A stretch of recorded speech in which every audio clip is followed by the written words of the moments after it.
Good morning everyone. इस online class में आप सभी का वेलकम है। ये हम लोगों का 12th क्लास का प्रोज का सेकंड लेसन चल रहा था और उसके दो पैसेज को हम लोगों ने दो वीडियो में पढ़ा था। आज उसके आगे की कहानी होगी तीसरे की। कि हम लोगों ने पढ़ा था कि राइटर ने बताया अपने फेलो ट्रैवलर के बारे में बता रहा था कि एक ट्रेन में सफ़र कर रहा था और वहाँ उस ट्रेन में जहाँ तक अभी तक हम लोगों ने कहानी पढ़ा तो राइटर को ये एहसास हुआ था कि शायद हम कंपार्टमेंट में अकेले हैं। तो उसने थोड़ा सा बहुत मज़ाहिया अंदाज में बताया कि अगर कंपार्टमेंट में अकेले होने से क्या क्या आदमी को यानी फ्रीडम रहती है, आज़ादी रहती है, क्या एंजॉय कर सकता है। तो उसको बहुत उसने मज़ाहिया अंदाज में सारी बातें बताया था कि क्या क्या कर सकते हो। अब उसी की बात आगे बढ़ाते हुए बोलते हैं राइटर कि on this night I did not do any of these things. उन्होंने कहा कि जितनी बातें हम लोगों ने कल की वीडियो में पढ़ी थी, यानी जो बातें उन्होंने बताया कि आदमी आज़ाद होता है, अगर चाहे तो इन कामों को कर सकता है क्योंकि वो कंपार्टमेंट में अकेले हैं, कोई भी उसको देखने वाला है, कोई भी उसको मना करने वाला नहीं है। लेकिन उसने कहा कि इस रात मैंने इनमें से एक भी काम नहीं किया। जितनी चीज़ों बताई थी on this night I did not do any of these things, इनमें से कोई भी एक काम नहीं किया और they did not happen to occur to me. और उसने कहा सच्चाई तो ये है कि लेसन लिखने बैठे तो ये बातें जहन में आ गई कि लिख डाला कि हाँ अगर आप कंपार्टमेंट में अकेले हो तो आप क्या क्या कर सकते हो। लेकिन बताया कि उस रात में जब वो कंपार्टमेंट में महसूस उसने अपने आप को किया कि हम अकेले हैं, तो कहा ये बातें मेरे दिमाग में आई ही नहीं। आकर का मतलब होता है कि दिमाग में किसी बात का घटित होना, मन में कोई बात आना। तो कहा उसने कि ये बात मेरे दिमाग में आई ही नहीं, तो करने की कोई बात ही नहीं थी। What I did.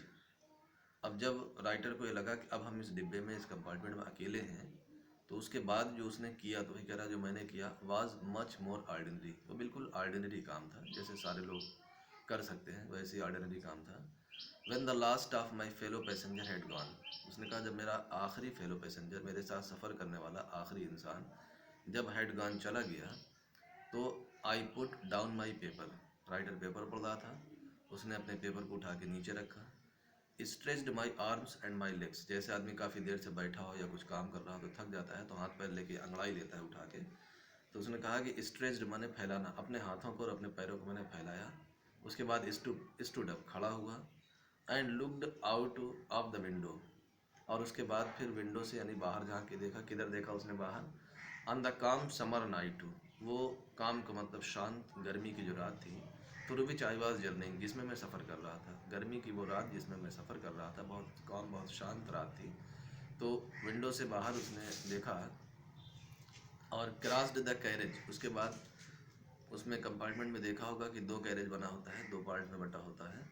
एक में इधर दो सीट बनी रहती है, फिर उसके बाद एक पार्ट बटा होता है। तो वही कहने लगा कि क्रॉस्ड द कैरेज, अपने कैरेज को पार किया। And looked out of the other window, और जो दूसरी विंडो थी उससे भी बाहर झांक के देखा। उसके बाद लिट अ सिगरेट।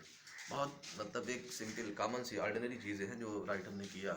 बताया था कि अकेले होने के बाद, पहले तो मज़ाहिया अंदाज में बताया कि आप ये कर सकते हो, लेकिन उसके बाद बोलता है कि जो किया, तो उसके बाद क्या बोलता है कि यानी लिट अ सिगरेट, सिगरेट जलाया, सेट डाउन और बैठ गया और बिगैन टू रीड अगेन। फिर उसके बाद वही जो पेपर रख दिया था उसी पेपर को उठा के फिर से पढ़ने लगा। It was then that I became aware of my fellow traveller. अब तक राइटर को एहसास था कि हम ट्रेन में अकेले हैं, कंपार्टमेंट में अकेले हैं लेकिन अब कहा कि जब पेपर को पढ़ना शुरू किया दोबारा, तब मुझे पता लगा। आई बिकेम अवेयर का मतलब परिचित होना, जानना, कि ऑफ माई फेलो ट्रैवलर, किससे वो परिचित हुआ, इंट्रोड्यूस हुआ? अपने उस फेलो ट्रैवलर से जिससे अभी तक वो अनजान था कि मेरे अलावा इस ट्रेन में कोई और भी है। तो अपने उस फेलो ट्रैवलर से मिलता है, उससे वो परिचित होता है, उससे उसका इंट्रोडक्शन होता है। वो उसका फेलो ट्रैवलर बोलता है कि ही केम, आया, and site on my nose और आने के बाद मेरी नाक पे बैठ गया। अब कौन सा ऐसा पैसेंजर, कौन सा ऐसा यात्री होगा जो आने के बाद सीट छोड़ के नाक पे बैठ जाए?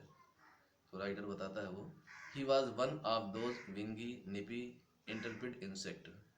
उसने कहा कि वो जो उसका फेलो ट्रैवलर था वो था कौन? वो पंख वाला छोटा जिद्दी इंसेक्ट, मतलब कीड़ा। वो कीड़ा था जिसे वी कॉल वैगली मॉस्किटोज, जिसे हम लोग क्या कहते हैं कि बहुत वैगली हम लोग कहते हैं कि मॉस्किटोज कहते हैं, मच्छर कहते हैं। यानी वो उसका जो फेलो ट्रैवलर था वो कौन था? एक मॉस्किटो था। वही आता है और उसके बाद राइटर की नाक पे बैठ जाता है। I flicked him off my nose. Flick off मतलब हल्के से, जैसे किसी चीज़ को कोई भी काम बहुत हल्के से करना, एकदम ये फ्लिक ऑफ। क्रिकेट में भी देखा होगा कि जब क्रिकेटर बैट को लेके यूँ चलाता है तो उसको भी कहते हैं कि बॉल को फ्लिक कर दिया। तो कहा कि I flicked him off my nose, अपने उस नाक से मैंने उसको धीरे से हटाया। और he made a tour of the compartment, उस मच्छर ने क्या किया, उसने उस पूरे कंपार्टमेंट डिब्बे का एक टूर, एक चक्कर लगाया। चक्कर लगाने के बाद ऐसा लगा कि जैसे इन्वेस्टिगेटेड इट्स 3 डायमेंशन, जैसे कि इन्वेस्टिगेट कर रहा, छानबीन कर रहा हो। 3 राउंड, यानी पूरे कंपार्टमेंट को 3 राउंड उसने लगाया चारों तरफ, कि जैसे वो इन्वेस्टिगेट कर रहा है, कुछ तलाश कर रहा है, ढूंढ कर रहा है, सर्च कर रहा है। विजिटेड ईच विंडो, जितनी विंडो थी हर विंडो पर गया वो। फ्लटर्ड अराउंड द लाइट, जो लाइट जल रही है तो उस लाइट के पास जाके फ्लटरिंग मैंने फड़फड़ाना उस पर। और उसके बाद डिसाइडेड, फिर ये उसने फील किया राइटर ने कि जैसे हर जगह पूरे कंपार्टमेंट में चक्कर लगाने के बाद, इन्वेस्टिगेट करने के बाद, जिसने इसने ये डिसाइड किया हो कि there was nothing so interesting as that large animal in the corner, कि इस पूरे कंपार्टमेंट में, इस कोने में ये जो बड़ा प्राणी बैठा हुआ है, एनिमल मतलब जानवर या क्रिएचर, प्राणी, कि जो एक लार्ज एनिमल ये बैठा हुआ है, यानी राइटर खुद। तो राइटर को ऐसा लगा कि ये पूरे डिब्बे में चक्कर लगाया इसने, लाइट पर गया, विंडो पर गया, लेकिन उसके बाद कहीं बैठा नहीं बल्कि वापस राइटर के पास आया। तो ऐसा लगा कि उसने डिसाइड किया हो कि ये जो लार्ज एनिमल जो बैठा हुआ है कोने में, इससे ज़्यादा इंटरेस्टिंग नथिंग, कुछ और इस कंपार्टमेंट में है ही नहीं, सबसे इंटरेस्टिंग चीज़ यही है। इसलिए वो केम आया and had a look at my neck, और उसके बाद मेरी गर्दन पर देखने का मतलब गर्दन पर बैठ गया वो। आई फ्लिक्ड हिम ऑफ अगेन, नहीं था क्या, चलो इसके बाद का पैसेज काफ़ी बड़ा है, इसको हम लोग यहीं रखते हैं। इसके बाद इसके अगली कहानी जो है वो कल की वीडियो में आएगी इंशाल्लाह। नहीं पैसेज बड़ा है, काफ़ी बड़ी हो जाएगी।